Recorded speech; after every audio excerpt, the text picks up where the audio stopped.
the reason I call it an innovation sprint is within engineering, everybody knows what cool down means. But outside of engineering, they hear the word cool down and they go, oh, engineers are sipping pina coladas. They're on the beach. Yeah. Even though that's not the case. So we've rebranded it to an innovation sprint to avoid that issue.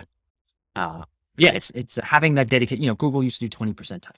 So, I think the modern incarnation of Google is slightly different, but the general idea of explicitly making space where trials, experimentation, debt is very healthy and really does contribute over the medium and long term to much increased velocity and also just developer happiness. Like tech debt not only slows down your product, like it's just miserable as a developer. And like every time you have to deal with whatever that problem is, it's taxing to your productivity and your morale.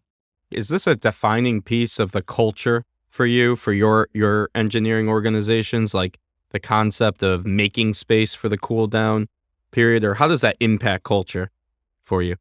Yeah, I think in this case, this implementation the idea is cornerstone.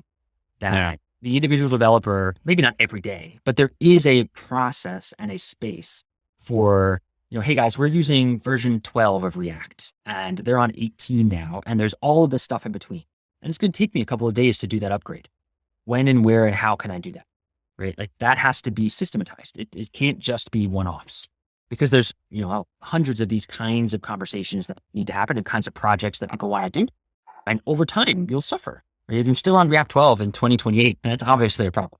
There needs to be a path to, deal with that kind of debt. And I think that the key thing is people need to feel safe making these proposals and know that they will be considered fairly by the team.